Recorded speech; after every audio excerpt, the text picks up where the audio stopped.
Neftchi klubi himoyachisi Ibrohim Halil Yo'ldoshev bo'ladi. Hozir Neftchi sizni Nijniy Novgoroddan ijaraga oldimi yoki Nijniy Novgorod bilan kontraktni bekor qilganmisiz? U yoqdan sotib oldi. To'g'risini aytaman, o'z formamda emasdim. Neftchi bilan shartnoma imzolashingizdan avval sizda boshqa takliflar ham bormidi? Takliflar to'g'risi yo'q edi. Temur Kapadze milliy terma jamoamizni jahon chempionatiga olib chiqishiga ishonasizmi? Qachonki polyadan tashqari tartib bo'lgandan keyin polyada ham, sezonda ham, futbolda ham tartib bo'lishi kerak. Urovень jihatdan ham menimcha Qozog'iston chempionatining biz kuchli deb o'ylayman. Bizniki kuchli. Bizniki kuchli. Moliyaviy jihatdan-chi? Moliyaviy jihatdan albatta bizniki kuchli.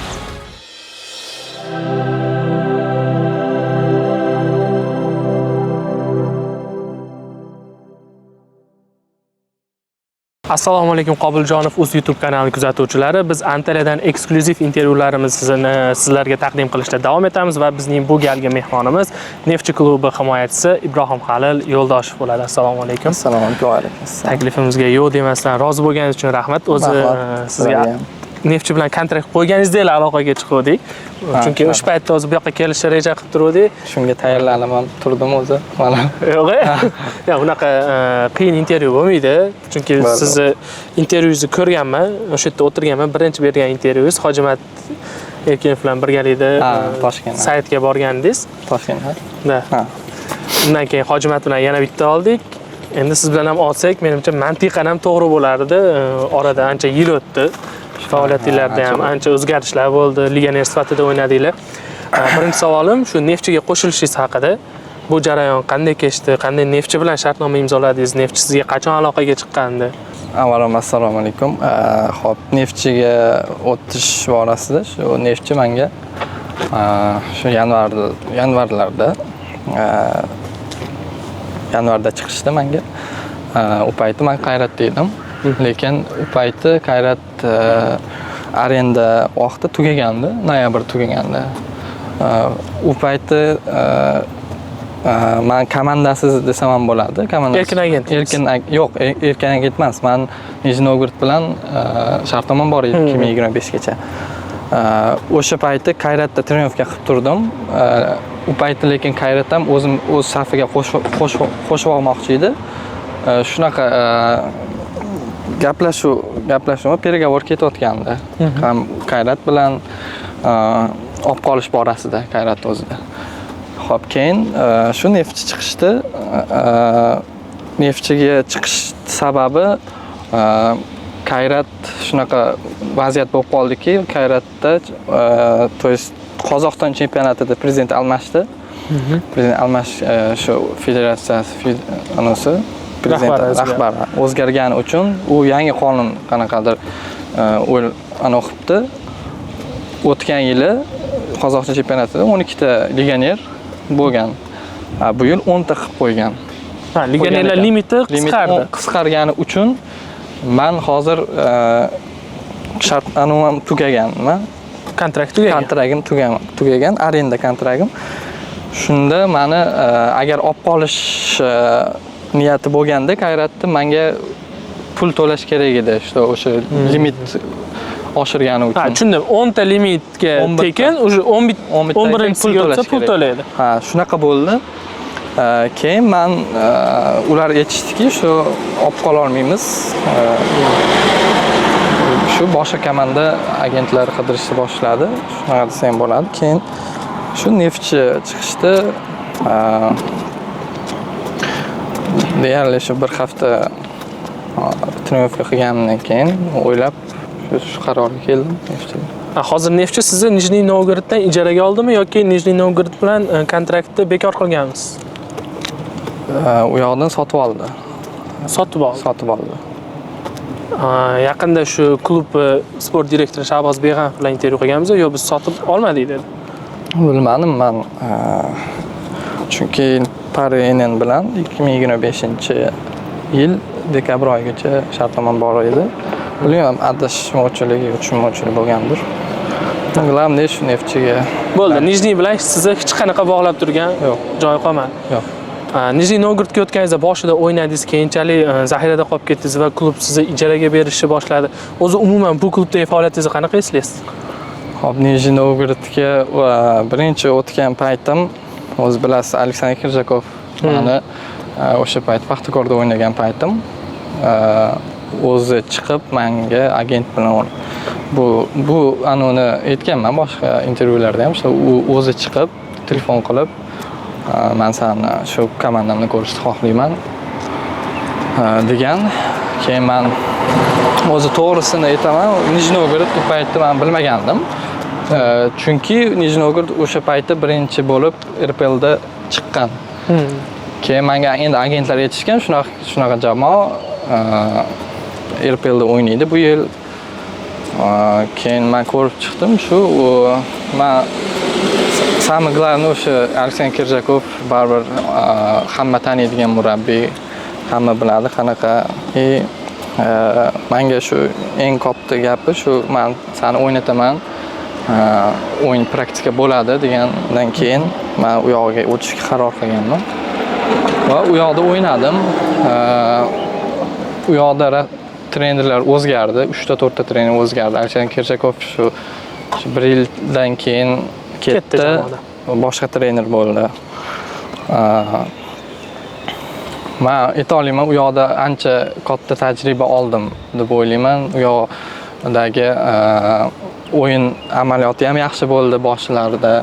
Keyin u yoqdagi uровень ham o'ynadingiz, assistlar amalga oshirib yurdingiz. Yaxshi o'ynadim ayta olmayman boshda.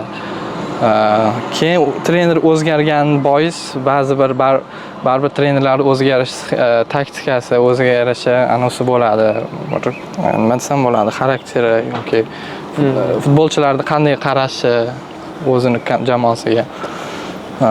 Keyin shundan keyin shu trenerlar o'zgardi. Oxiri men Yuran boshchiligida, Yuran trener bo'lgandan keyin men ko'p zaxirada qolib ketdim. Keyin o'yin amaliyotini ham yo'qotdim va to'g'risini ayta olmayman, o'yinim ham ozgina pasaygandek bo'ldi. Chunki futbolchi o'ynamagandan keyin o'yinini yo'qotib boradi. Tonus shunaqa bo'ldi. Keyin menga u paytda игровой praktika kerak bo'lgan. Kerak edi, chunki o'ynashim kerak edi. Shundan keyin shu Qayrat bilan shartnoma qildim. Qayratga o'tdingiz. Siz o'zingizni qanot himoyachi sifatida yaxshi his qilasizmi yoki wingermi? Chunki aynan shu ko'proq oldinga chiqasiz va shuni evaziga hattoki milliy terma jamoaga ham chaqiruv olmadi degan ma'lumotlar bor. Savolingizda winger bu lateral lateral или o'sha 4 ta защитница. Shunaqa. Xo'p, men ikkalasi to'g'risini aytay, ikkalasini ham yaxshi his qilaman. Men lekin ko'p shu lateral zonasida ko'p o'ynadim, chunki Nijniyga borganimda ham 5 ta защитник, u yoqda ham polni 5 ta защитник o'ynadik, Qayratda ham 5 ta защитник o'ynadik. Faqatgina Timur Kapadze boshchiligida shu sborniy Olimpiyskilarda 4 ta o'ynatiladi. Men ikkala pozitsiyada ham yaxshi his qilaman. Ko'proq nisbatan lateral, chunki meni nima desam bo'ladi, asosiy fishkam ham ko'proq oldinga qilish, hujumkor. Milliy terma jamoadan boshqa chaqiruv olib yurdingiz, bu murabbiyda ham. Keyinchalik umuman chaqirmay qo'ydi. Sababini milliy terma jamoa. Sababini hamma har xil izohladi. Kimdir orqaga qaytganda ko'p xatoga yo'l qo'yadi dedi. Kimdirlar umuman boshqa sabab dedi. O'zingizdan eshitaylik, nima uchun terma jamoaga chaqiruv olmadingiz? Bu o'sha zaxira klubingizda zaxirada qolib ketganingiz sababmi yoki umuman boshqa sabablari bormi biz bilmaydigan? Sabab to'g'ri, mana shu zaminada qolib ketganim ham bo'lishi mumkin. Men chunki u paytda o'ynamay zaxirada o'tirdim va u paytda chaqirilmagan paytda men to'g'risini aytaman, o'z formamda emasdim. Qanaqadir o'zimni o'yinimni ko'rsata olmayotgan paytim bo'lib qoldi. Bilmadim bu nimadan. Balki shu zaxiraga ko'p aniq qilib qo'yganimdandir. Bilmadim, endi murabbiyning o'zini anusi bor. Masalan, aytganimdek, o'zini futbolchilar qanaqa o'zini jamoasiga qanaqa aniq qilishi, masalan, ko'rishi shu menimcha. Ya'ni murabbiyni qarashlariga siz to'g'ri kelmadingiz. To'g'ri kelmadimi? Hozir tayyorgarlik qanaqa kechyapti? Neftchiga qo'shildingiz, jamoadagi muhit, umuman yangi mavsumga tayyorgarlik. Neftchiga qo'shilganimdan keyin sirazi bu yoqdagi bolalarning hammasi menga tanish, chunki milliy terma jamoada ham birga o'ynaganlar ham bor. Men tengi yoki hammasini taniyman, pastda ular ham meni taniydi. Kirishib ketish, adaptatsiya juda ham yaxshi bo'ldi. Muhit juda ham zo'r. Hamma a'lo darajada kayfiyat. O'yinlarda ham e'tibor bersangiz, ko'rsatyapman, hamma o'yin rezultatli bo'lyapti. Shunga yarasha ham bolalarda ichki kayfiyat juda ham a'lo. Neftchi bilan shartnoma imzolashingizdan avval sizda boshqa takliflar ham bormidi? Takliflar to'g'risi yo'q edi. Men agentlar bilan gaplashganimda, shu so'raganimda, boshqa variantlar bormi deganimda, ular yo'q deb aytishdi. Shu neftchi bilan shartnoma imzoladim. Shundan keyin konkret aniq boshqa taklif yo'q edi. yo'q. Xo'p, hozir neftchida asosan shu yarim himoyada va sizni kirayingizda raqobat juda kuchli. Siz o'ynashingiz mumkin u kirayda. Farruh Sayfiyev bor va Shohruh Gadoyev ham bor. Umuman shu pozitsiyadagi raqobat haqida. Endi to'g'ri, neftchi yaxshi o'yinchilarni oldi deb ayta olaman, chunki hammasi tajribali va milliy jamoada ham o'ynagan futbolchilar ham ko'p. Raqobatga kelsak, raqobat bo'lishi kerak deb o'ylayman. Sog'lom raqobat bo'lishi kerak. Raqobat bor joyda o'sish yaxshi bo'ladi. Shu hozirgi paytda meni pozitsiyamda shu Shohruh Gadoyev bilan birga o'yinlarda ham mana ko'rsangiz, men tushsam yoki u o'ynasa, men o'rniga tushaman, yoki meni o'rnimga u tushadi. Farruh Sayfiyev esa boshqa pozitsiyada o'ynayapti. Chap centralniy защитник. O'sha Nijniy Novgorodda zaxirada qolgan paytlaringiz, bo'lmasam keyinchalik o'yiningizda ham o'zingiz aytib o'tdingiz, pasayish bo'ldi. Bu sizga qanchalik ruhiy tomonlama ta'sir qildi? Chunki orada biz Ibrohim Xalidov umuman yo'qotib qo'ydik-da. Endi ruhiy men sezmadim, ruhiy o'zgarish bo'lmadi. Shunday deb ayta olaman, chunki u paytda to'g'ri ozgina o'yinim pasaygandir, ozgina o'zimni o'yinimni topolmadim yoki nima deb aytsam bo'ladi. O'zimni formam yo'qotib qo'ygandek bo'ldim o'sha paytda. Bir ikkita endi komandada shu ichki an'analar, bir ikkita muammolar bo'ldi. Ular endi baribir sir tutiladi. Ruhiy ta'sir bo'lmadi menimcha, chunki naborot menga motivatsiya bo'ldi. Bu ham bir bekorga emasdir, chunki har bir narsa bekorga bo'lmaydi. Shundan keyin men o'zim kuch yig'ishga harakat qildim. Inshaalloh shu terma jamoaga chaqirib kutaman. O'tgan mavsum Qayrat bilan Qozog'iston chempioniga aylandinglar. Bu mavsum haqida. O'tgan yil Qayrat bilan chempion bo'lgan paytimiz, to'g'risi bolalar o'zi Qayratdagi bolalar ishonishmagandik o'zimizga chempion bo'lamiz deb, chunki biz tablitsada 1, 2, 3-o'rinlar deyarli o'sha oxirgi 5 tur qolganda chempion bo'lish mumkin edi hamma. Shu Allohga shukr chempion bo'ldik. Bu yilga kelsak, albatta Neftchi jamoasining birinchi zadacha bor. Inshaalloh shu chempionlik va kubok harakat qilamiz. Kuchimiz boricha inshaalloh har bir o'yin yaxshi rezultat qilishga harakat qilamiz. Hozir Neftchini ham bilamiz. O'tgan mavsum ham asosan shu 3 ta markaziy himoyachi bilan o'ynagan. Bu siz uchun juda qulay taktika. O'zingizni yaxshi his qilyapsizmi hozir? Bu yoqda? Hozir Neftchida albatta o'yinlarda ham hamma o'yin hozir 5 ta o'ynayapmiz. 5 ta o'ynashim. Men lateral trener ham, murabbiyimiz ham meni lateral o'zimni joyimga qo'yapti. Bu menga juda ham yaxshi. Men o'zimni pozitsiyam erkin his qilyapman. Sizga qulay. Qulay menga. Olimpiadaga bordingiz va dastlabki turdan so'ng o'sha ayrim sabablarga ko'ra qaytdingiz. Shu haqida to'liqroq o'zingiz gapirib bersangiz, chunki oilaviy sabablarga ko'ra deyildi, keyin to'liq bu haqida ochiqlanmadi. Endi olimpiadaga kelsak, o'z olimpiadaga chiqqanimiz katta sensatsiya bo'ldi. To'g'risini aytsam, bu ketishim albatta oilam sabab.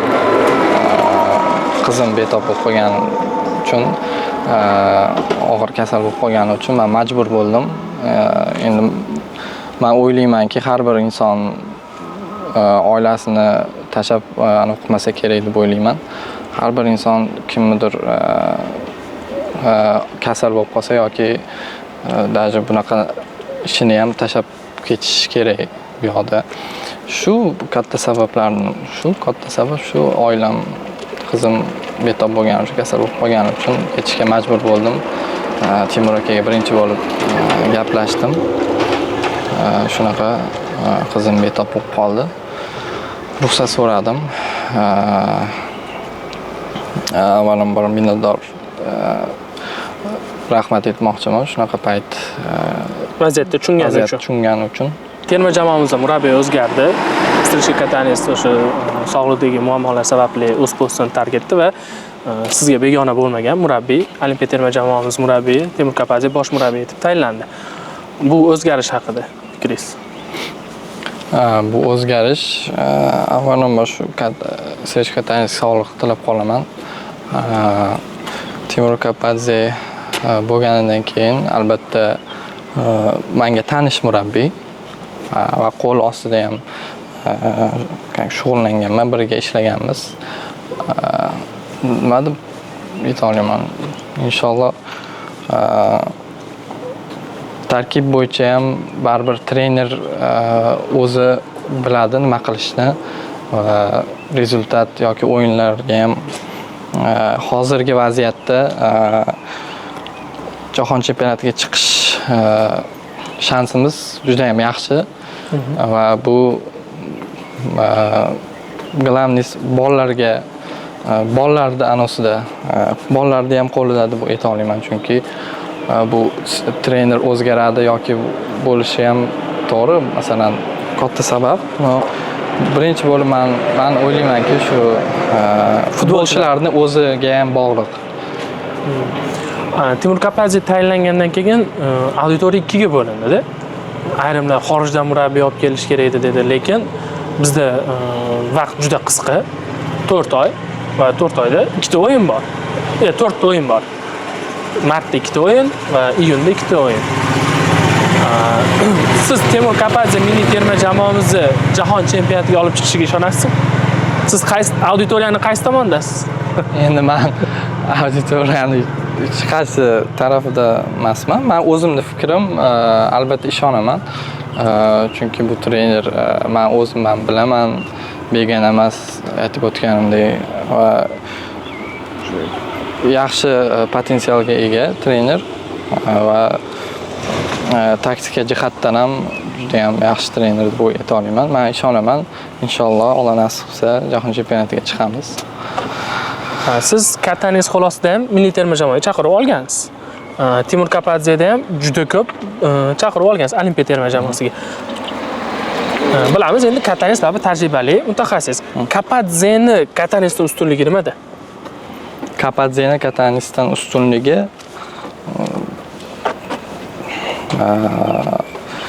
ustunligini deb menimcha ayta olmayman.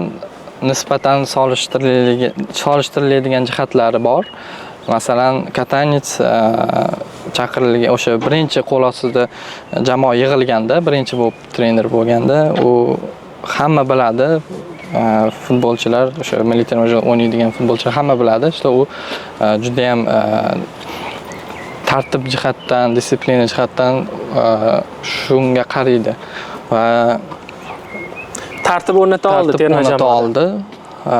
Masalan, Poliyada esa Poliyada ham qachonki u shunaqa gapi bor. Qachonki Poliyadan tashqari tartib bo'lgandan keyin Poliyada ham, sezonda ham, futbolda ham tartib bo'lish kerak. Tartib bo'la oladi deb aytgan gapi bor edi, adashmasam. Shu tartib jihatdan menimcha nisbatan endi bu gapim bilan Timur Kapadzeda tartib past demoqchi emasman, shu jihati qanaqadir ko'zga tashlanib turardi. Xo'p, Kapadzeni ustun tomoni nimada? Chunki Kapadzeda ham ko'p o'ynadingiz. Timur Kapadze menga ko'zga ko'rinarli, meni shaxsiy fikrim, Kapadze ko'proq taktik jihatdan tushuntirishlar, masalan, teoriyalarda ham ko'proq jamoani kim bilan o'ynamoqchi bo'lsak, o'sha jamoani yaxshilab, sinchiklab xatolarini ko'rib, shunaqa qilib yurardik. Teoriyasi kuchli. Teoriyasi kuchli. Keyin o'yinda esa to'pni kontrol qilish, pressing jihatdan ham qanaqadir bizga ko'proq tushuntirib o'tiradi va ko'proq urg'u berardi shu jihatlarga. Bu yil Superligada qaysi jamoalarni chempionlik uchun asosiy da'vogar deb hisoblaysiz? Da'vogarlar. Mana oradan necha yil o'tib qaytyapsiz Superligaga? Rossiyada, Qayratda deyarli 4 yildan keyin qaytyapsiz. Ketayotganingizda yosh futbolchingiz hozir anchagina tajriba yig'ib qo'ydingiz va bugun Ibrohim Halil o'z tavallud ayyomini nishonlayapti. Tabriklaymiz. Kommentda tabriklab qo'yasizlar. Xo'p, chempionlikka da'vogarlar hozir o'zingiz bilsangiz kerak, hamma komanda deyarli kuchaydi. Hamma o'z tarkibiga yaxshi o'yinchilar qo'shib, deyarli tenglashgan hamma jamoa. Kuch hammasida bir. Endi men inshaalloh biz Neftchi jamoasida chempionlik bo'lishni xohlayman. Endi savolingizga kelsak, chempionlikka da'vogarlar bilmadim, hammani kuchi teng va o'yinda ko'ramiz. Inshaalloh chempionatda hammasi o'zi ko'rsatadi. O'sha birinchi intervyuingiz unda hali yosh edingiz, Hojimat Erkinov bilan. O'shanda birgalikda chaqirgandi Yahyoga. Aytib o'tdingizlar, kelajakda birga APL klublarida o'ynash niyatimiz deb. Bu maqsad qalay o'sha turibdimi joyida? Xuddi shu savolni men Hojimatga ham berganman, intervyu chiqqanda ko'rishadi. Albatta turibdi. Bu endi maqsad inshaalloh o'sha paytda niyat qilganman. Albatta har bir futbolchini orzusi, maqsadi, niyati bu albatta top 5 chempionatda o'ynash. Meni ham inshaalloh hali ham umidim, maqsadim so'nmagan. Albatta ayta olaman. Alloh nasib qilsa shu chempionatlarda o'ynash harakat qilaman.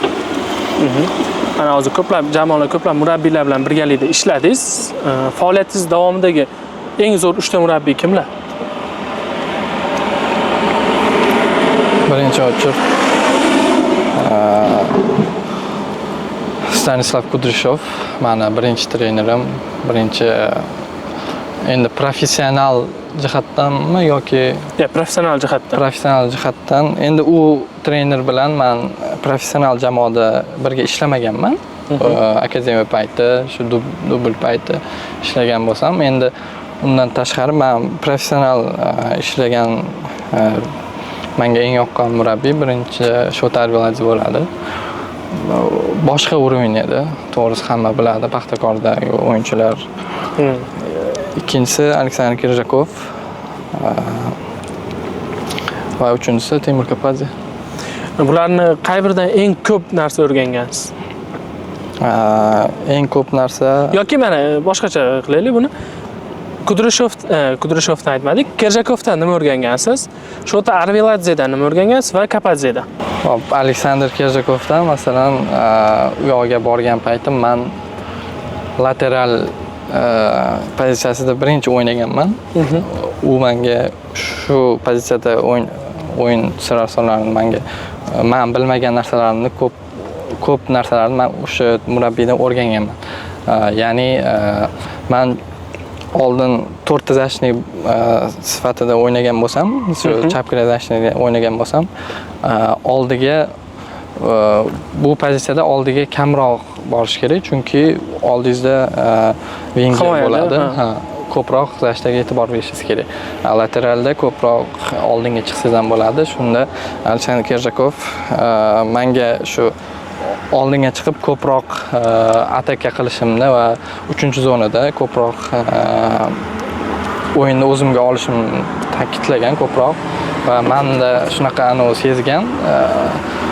3-zonada mana masalan Spartakka gol urganimda ham u o'yindan oldin 2 kun yoki 1 kun oldin adashmasam aytgandi. Ko'proq oldida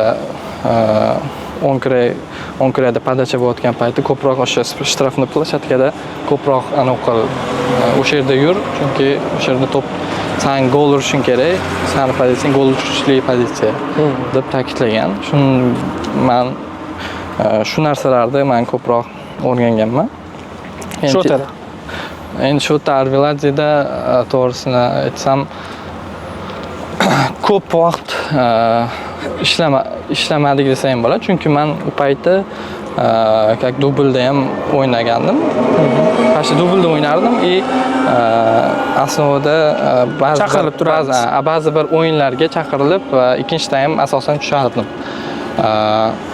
Undan keyin Shotar Viladze ketgandan keyin yordam spiter bo'lgandan keyin o'shundan keyin meni ko'proq o'yinlarga qo'yishni boshladi. Endi Shotar Viladzedan nima oldim? U ham juda ham texnik futbolchi bo'lgani uchun menga shu bir payt shunaqa bo'lib qoldi. Triumfga qilyapmiz.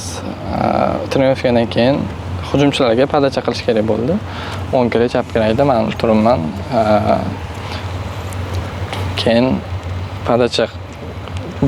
podacha qilishni to'g'risi u payti bilmadim, o'pitim yo'q bo'lganmi, o'sha payti menga qanaqa podacha qilishni o'rgatgandi, shaxsan o'zi turib menga ko'rsatib. O'sha esda qolgan. O'sha esda qolgan.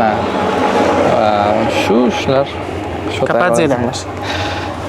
Kapadzedan